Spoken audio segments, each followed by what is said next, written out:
63 applicants stood in the glass lobby of the Nexara building, broad, polished, every one of them dressed in black. Then the door turned and Dominic Shaw walked in. Wrinkled shirt, Von Gimpy, behind him a 6-year-old girl clutching a white stuffed rabbit. The laughter came immediately. Someone said it looked like a preschool drop-off. Dominic didn't turn around. He set his daughter down, smoothed her hair once, and walked onto the floor. 30 seconds later, Logan Cross, 253 pounds of regional MMA champion, was face down on the mat. Nobody laughed after that. Not even Giselle Park, who had stepped close enough to see everything, her heart moving faster than she was prepared to admit. The man they mocked would become the only one standing between her and everything she was about to lose. That Monday morning had started like any other at the Nexara building. 42 floors of blue glass rising above the east side of the city, home to one of the most quietly powerful security technology firms on the eastern seaboard. But the first floor that day had been converted into something else entirely. 63 candidates filled the lobby in 2 long rows, each one carefully selected, each one arriving with the particular posture of a man who believed he was the obvious answer to the question being asked. Former police officers, professional fighters, ex-military contractors, men who had spent years being paid to look dangerous and had become very good at it. The air smelled like ambition and shoe. Polish. Then the revolving door turned and Dominic Shaw walked in. Hunter Voss crossed the lobby before the registration clerk could speak. He was 38 years old, thick through the shoulders, with the particular confidence of a man who believed he had already won a competition that hadn't finished. As acting head of security for Nexara Group, Hunter had reasons to be unsettled by today's tryout, and he had chosen to let that unease come out as cruelty. He stopped directly in front of Dominic, close enough to establish the size difference. This isn't a daycare, friend. The preschool entrance is in the basement. More laughter from the chairs. Logan Cross, sitting in the front row with his arms crossed, and one leg stretched out like he owned the floor, gave a slow nod. Logan was 253 pounds of professional MMA fighter, who had won 3 regional championships in the last 4 years. He was also the most obvious choice for this position, and he knew it. He had been enjoying the morning. Dominic looked at Hunter directly. His voice carried no heat. I have an appointment at 9 o'clock. My name is on your list. Hunter checked the tablet. Something moved across his face, a brief tightening that he covered quickly. The name Dominic Shaw sat at the top of the candidate roster, added late Sunday afternoon, added personally by Giselle Park, CEO of Nexara Group. Hunter tapped the screen and handed the tablet back to the clerk without explanation. He gestured toward the main hall, with a short movement of his chin. Luna was escorted to a small waiting area near the reception desk, where a junior staff member had set up coloring books and a low table. She sat down, placed Pepper on the chair beside her, opened to a blank page and began to draw without a word. Dominic walked into the main hall. The first round was not about strength. It was about judgment. Each candidate was given 3 minutes at a standing desk. One interviewer, a list of situational questions, no time to rehearse. The men ahead of Dominic arrived with laminated credentials, printed service records, framed photographs of themselves with notable clients. One man had brought a folder 12 pages thick. 2 of them opened with the phrase, "I've been doing this for 15 years." Dominic came to the desk with nothing in his hands. The interviewer looked up. "Your CV." Dominic set a single sheet of white paper on the desk. On it was a phone number and 1 line of text. "Call this number if you need verification." The interviewer studied it. Hunter Voss, standing nearby with his arms folded, let out a short breath through his nose. The sound a person makes when they've decided to be patient in a theatrical way. "You're serious," Hunter said. "Very," Dominic said. The second part of the first round was a response assessment. Each candidate watched a 90-second video of a simulated threat environment. A crowded event space, multiple actors moving through the frame, a principal figure in the foreground, and had 30 seconds to identify danger points and propose a response protocol. Logan Cross watched the video, paused 2 seconds, then identified 4 of the 6 marked threat positions. He spoke clearly and with authority. The room gave him quiet approval. Dominic watched the video once. He stood with his arms at his sides and said, 6 marked positions, 2 unmarked. The camera dead zone behind column 3 on the left side gives an unobserved approach angle of approximately 4 feet, and the man in the green jacket has shifted his hand position 3 times since the video began. He's carrying something he hasn't decided to use yet. The room was quiet for 2 seconds. Hunter said, "Lucky guess." Dominic said nothing. He returned to his seat. Upstairs on the 38th floor, Giselle Park was watching the feed from the assessment room on the monitor above her desk. She sat in a straight-backed chair with a notepad on her knee that she had not written on in the last 20 minutes. Her assistant, Madison Cole, stood near the door. "He doesn't look like the usual type," Madison said carefully. "No," Giselle said. "He doesn't." 3 weeks earlier, an unmarked envelope had arrived on Giselle's desk. Inside was a 1-2-page document, a detailed summary of one Dominic Shaw, service record, skill assessment, personal profile, no sender name, no return address. At the bottom of the last page, a single typed sentence. "She will need him." Giselle had run the sender's number. She had not yet received a name in return. On the monitor, Dominic sat in his chair with the same expression he'd had since walking in. Not bored, not performing patience, simply present. Giselle tapped her pen once against the notepad, then she set it down. When the bracket for the physical round was posted on the board in the main hall, the room read it with the focused attention of men who understood what it meant. Most matchups were reasonably balanced. One was not. Hunter Voss had scheduled Dominic Shaw against Logan Cross. It was not an accident.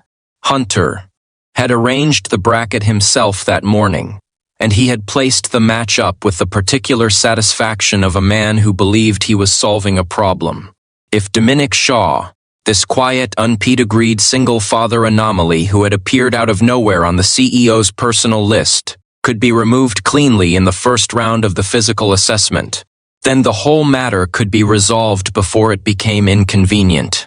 Logan Cross read the bracket and smiled. Not a cruel smile. Logan was not cruel by nature. He simply did not see it as a contest. The other candidates drifted toward the outer ring of the mat area. A few pulled out phones. The mood in the room had become something between entertainment and foreplay. They were going to watch the big man erase the puzzle, and then the day would make sense again. Upstairs, Madison leaned close to the monitor and said quietly, "Giselle, they've put him against Cross." Giselle was already standing. She straightened her jacket and walked to the door. "You're going down?" Madison asked. "The screen is too small," Giselle said, and stepped into the corridor. She arrived at the entrance to the training floor without announcement. No advance notice, no escort beyond Madison, who followed 3 steps behind and said nothing. The moment Giselle appeared in the doorway, the energy in the room changed. The ambient tension of men competing with each other collapsed into a different kind of attention. Spines straightened. Conversation stopped. Mid-sentence. Hunter moved toward her immediately. "Ms. Park, there is no need to continue," she said, looking past him toward the mat. She did not look at Logan Cross. She had already assessed Logan. He was what he appeared to be, powerful, experienced, and completely legible. She looked at Dominic. He was crouching near the edge of the mat, retying the lace on his left shoe. He was not looking at Logan. He was not looking at the crowd. He was not looking at her. In the 12 years since Giselle Park had become the youngest CEO in Nexara's history, She had sat across from hundreds of people who were trying very hard to make an impression on her. Dominic Shaw was the first person in recent memory who appeared to have no idea she was worth impressing, or had simply decided it was irrelevant. That single fact held her attention more than anything else she had seen all morning. Logan Cross rolled his neck, stepped onto the mat, and looked down at Dominic with something approaching generosity. "You sure you don't want to give your spot to the next guy?" A low wave of laughter moved through the room. Dominic finished tying his lace. He stood up. He did not respond to Logan. He did not look at the crowd. He stepped onto the mat and turned to face the center of it with the calm of a man who had already decided what was about to happen and found the decision unremarkable. In the reception area down the hall, Luna had stopped coloring. She was looking through the narrow window in the wall, watching without climbing from her chair. The young staff member beside her glanced between the girl and the mat. "Is your dad strong?" the woman asked. Luna held Pepper a little tighter. "He doesn't lose," she said. "But he never says that himself." The referee raised his hand. The room held its breath. The timer started. Logan Cross came forward immediately. No hesitation. No warm-up fainting. He had ended 4 matches already that morning, all within 40 seconds, all with the same sequence. Close. The distance established grip, control weight. It had worked perfectly every time. He applied it now with the confidence of a man repeating a proven equation. Dominic moved back, not scrambling one. Precise step, shifting his weight to the outside edge of his left foot in a way that redirected Logan's approach angle by approximately 6 degrees Celsius. It was barely visible. It was also the reason Logan's grip closed on air instead of shoulder. The room didn't understand what had happened. Logan recovered, and came again. By the 9th second, Giselle had stopped breathing at her normal rhythm. She was watching Dominic's eyes. They were not tracking Logan's hands or feet, the way a fighter's eyes usually tracked in reactive focus, following motion. They were still. He was reading something deeper, some sequence of information that lived below the level of individual movement. Logan attacked again. A third time. Each time Dominic gave him something a fraction of an opening, a half step of apparent vulnerability. And each time the follow-through found nothing there. Giselle's right hand found the door frame at some point without her noticing. At the 17th second, Dominic's eyes changed. A minor contraction barely perceptible. He had seen what he needed to see. He had spent seconds not fighting Logan Cross. He had spent seconds learning him.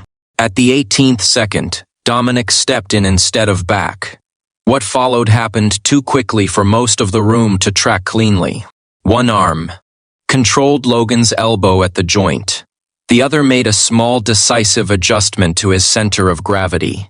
Not a throw in the traditional sense, but a redirection so precise that Logan's own momentum became the mechanism of his descent.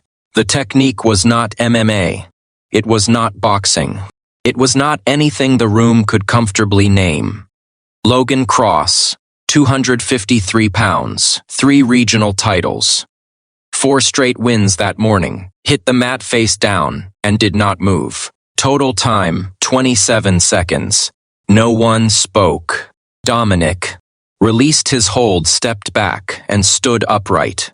His breathing was unchanged. He turned his hands over briefly, a mechanical check, nothing more, and stepped off the mat.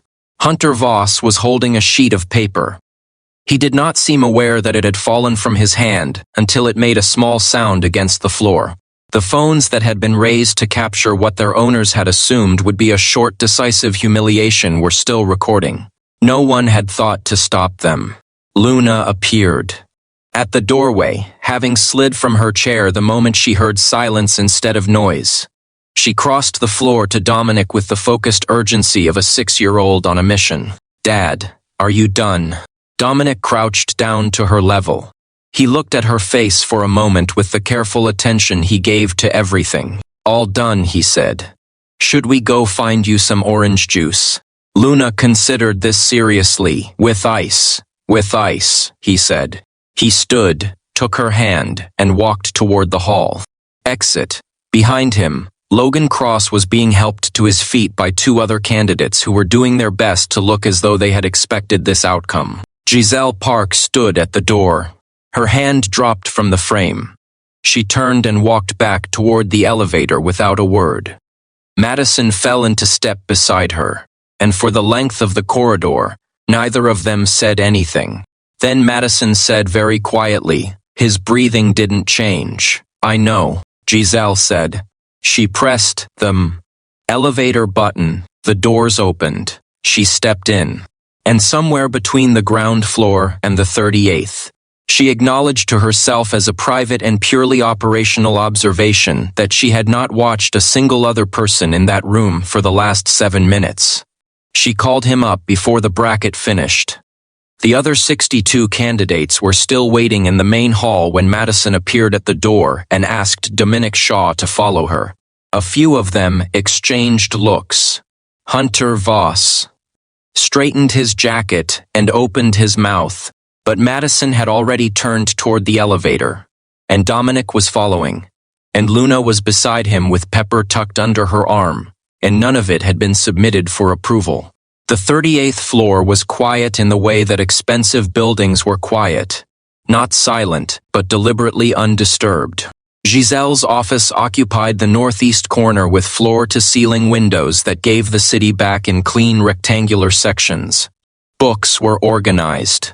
By spine color, her desk held exactly 3 items: a monitor, a notepad, and a glass of water. Nothing decorative, nothing personal.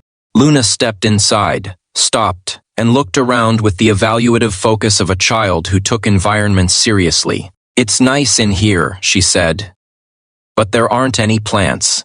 Giselle, who had been watching Dominic from behind her desk, looked at the girl. A beat passed. "I know," she said. Then she looked back at Dominic, and the conversation about plants ended.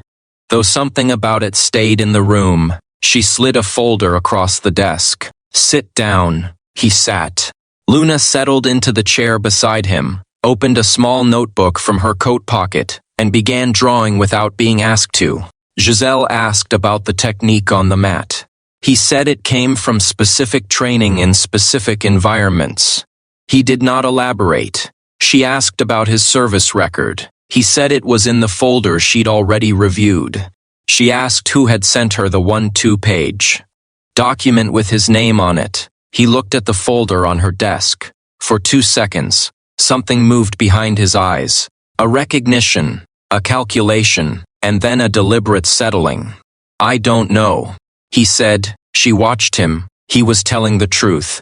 That was the part that bothered her most. "What salary are you asking?" she said finally. He gave her a number.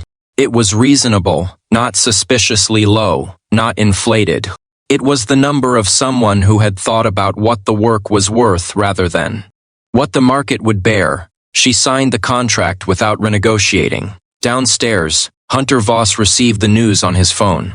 He stood in the corridor outside the main hall, looked at the screen for a long moment, and then called a number that did not appear in Nexara's company directory. The call lasted 40 seconds. Afterward, he put his phone in his pocket, smoothed the front of his jacket, and went back inside to conclude the rest of the tryout as though nothing had happened. The first 7 days, Dominic worked like a shadow. He stayed exactly 1 step behind Giselle, not 2, not beside her. 1 step. The positioning was precise enough that Giselle noticed it on day 2 and said nothing. Because there was nothing to say about it. It was correct. It was how it should be done. He knew which doors were on delayed hinges before he reached them. He read meeting rooms before she entered them. Not conspicuously.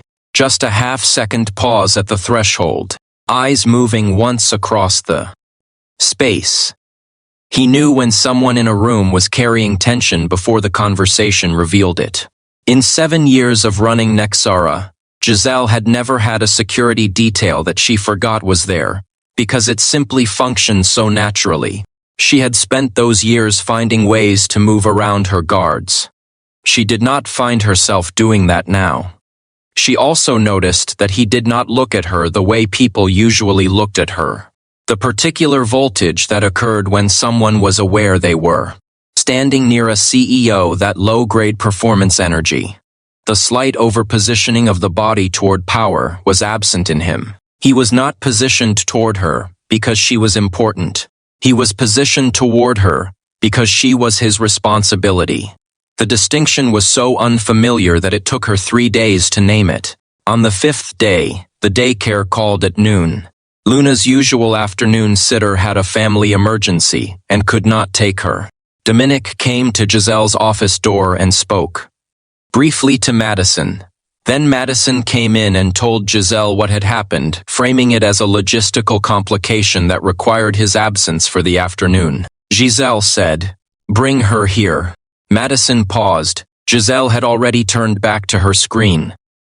Luna arrived 45 minutes later with her backpack and her coloring kit. She said hello to Giselle, put Pepper on the corner of the waiting room couch, and sat down with her supplies, and worked quietly for the entirety of the afternoon without interruption. At 4:30, she walked to Giselle's open office door and held out a folded piece of paper. Giselle opened it. It was a drawing in crayon, 3 figures in front of a house. One tall figure with dark lines for a jacket. One figure with long hair and a gray dress. One small figure holding something white and round, which was presumably Pepper. In front of the house, there was a tree with green leaves and what appeared to be apples or possibly ornaments. The sky was yellow. Giselle looked at it for a long time. She folded it carefully and opened the top left drawer of her desk and placed it inside. She did not put it in the recycling bin under the desk, which is where paper without operational relevance went. That evening, Giselle received an email from an anonymous address. The message was 9 words. "You're being sold and you don't know it yet." Attached was a screenshot of a clause from a contract she had signed 7 months earlier. A merger framework agreement with Vantage Tech led by Isaac Crane. The clause had a small section marker at the bottom. Section 9. She called her legal team. Her primary contract attorney did not pick up. His assistant called back 40 minutes later with an explanation that felt carefully constructed.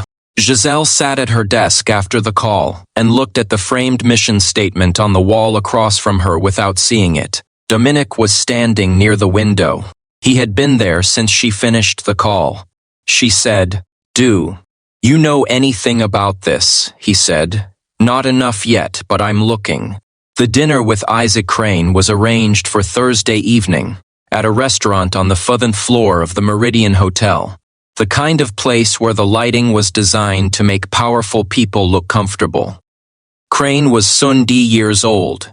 He had the polished benevolence of men who had learned that appearing harmless was a more effective strategy than appearing strong. He stood when Giselle arrived, expressed genuine-sounding pleasure, and ordered a bottle of wine from a list that cost more than most people's monthly rent. He acknowledged Dominic with a brief look, the particular look of a man who had just completed an accurate assessment and found it worth noting. The meal moved through its early stages with the performance quality of 2 skilled negotiators who had agreed to enjoy the theater of the thing. Crane spoke about the Vantage partnership he used, words like synergy and family, without embarrassment. He mentioned 3 of Giselle's initiatives by name in ways that showed he had done his research. Then, during the main course, he said the words as though they were not loaded. The QF4 benchmarks, of course, will be the natural moment of alignment given Section 9. Giselle set down her fork with the careful motion of someone who does not permit their hands to express what their face will not. Inside, something dropped and kept falling. She said, "Of course." Crane smiled with the warmth of a man who believed he had already won. "I want to be clear, Giselle. I'm not an adversary. I'm simply pragmatic." She looked at him. "I appreciate the clarity, Isaac." In the car afterward, the city moved past the windows in streaks of white and amber light. Dominic drove. Neither of them spoke for the first time minutes. Then Giselle said, "Did you read the contract before you took this job?" "First morning," Dominic said. Section 9, Section 14 and Appendix C. A pause. She looked at his reflection in the rearview mirror. "Why would you read my contracts? I can't protect you if I don't understand the ground you're standing on." She watched him in the mirror. He was watching the road. His jaw had a line of tension in it that had not been there during dinner, which meant he had been performing calm in that restaurant the way she had, and she had not noticed until now. That realization settled into her chest and stayed there. 3 nights later, the security log for the Nexara basement parking level showed an 1-minute gap. No footage, no error code explaining the gap, just the gap itself, which was technically impossible under the current system, unless the gap had been created by someone who understood the system well enough to edit it. Dominic found it during his standard end-of-day review. He did not report it immediately. He made a copy of the log, closed the original, and sat for a long time in the security office on the 2nd floor, looking at the 1-minute window. He had spent 4 years in a Delta Force unit that specialized in identifying internal network compromises, situations where the threat was not coming from outside, but from within a trusted structure. He knew what the early architecture of a betrayal looked like. He was looking at it now. Hunter Voss had access to the camera system. Hunter Voss had a phone number in his contacts that did not belong to Nexara. And Hunter Voss had been in the building during those 11 minutes. Dominic closed his laptop and began to build a different kind of record. The conversation about Claire happened on the 7th night.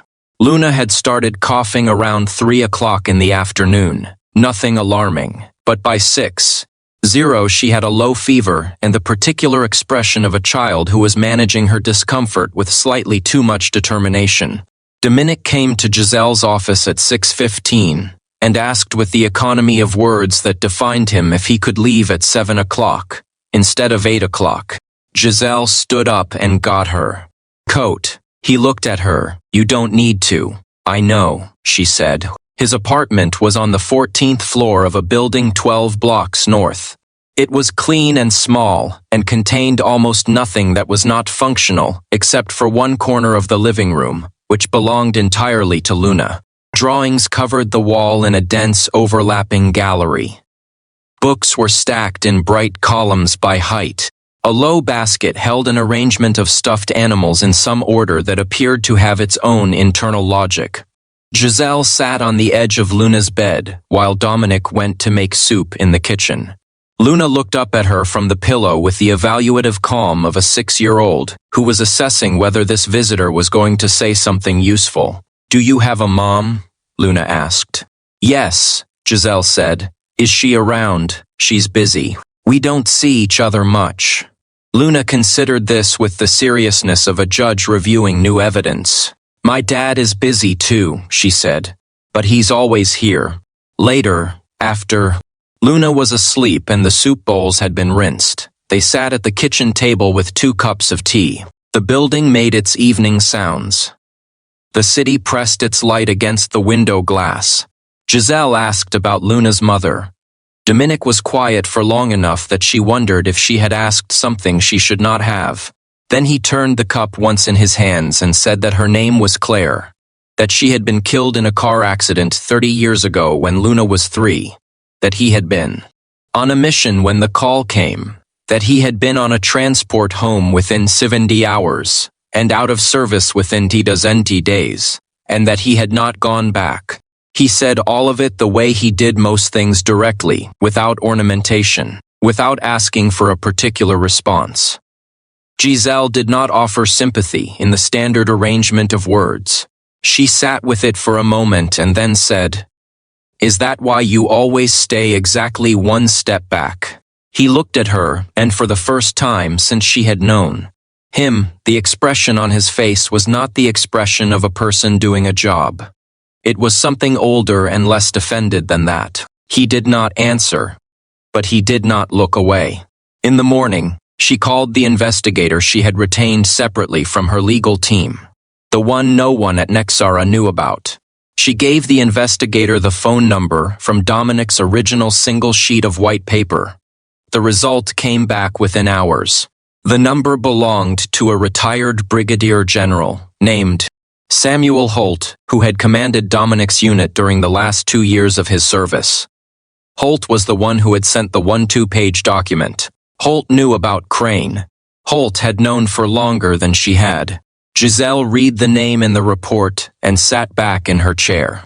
She looked at the ceiling for a moment, and then she said to herself in the empty office, the only sentence that felt accurate, "I've been surrounded and I didn't see it." The emergency shareholder session arrived on a Tuesday. Isaac Crane had called it with the formal language of process, a performance review, a routine QF4 evaluation, a conversation about alignment. But Dominic had been tracking the peripheral activity for 11 days by then, and what he saw in the 48 hours before the meeting was not consistent with a routine anything. 2 of the building's service elevators had been accessed after hours by maintenance badges that had not been checked out through the standard system. 3 external visitors had been registered under a consulting firm name that did not appear in Nexara's vendor database. And on Monday evening, the motion sensors on the 38th floor had logged a 6-second anomaly in the eastern corridor. 6 seconds during which they detected presence and then stopped detecting it, which meant they had been overridden rather than fooled. Dominic built the picture piece by piece on the security office screen, and the picture that emerged was this. Someone was planning to access the Nexara central server. During the shareholder session, when every decision-maker in the company would be in one room, focused on one problem, facing one direction. The server held client data for 900 corporate accounts. In the wrong hands in the hours before a forced leadership transition, it was worth more than the merger itself. He had 40 minutes. He moved through the building the way he had been trained to move, not running, not conspicuous, but with the particular efficiency of a person who has decided on a route and committed to it entirely. He cleared the lower floors, confirmed the boardroom was secured, placed Madison at Giselle's side, and went to the fire stairwell at the back of the building. They were already there, 4 of them, professional and unhurried, moving toward the server room with the confidence of people who had been told the floor would be clear. It was not clear.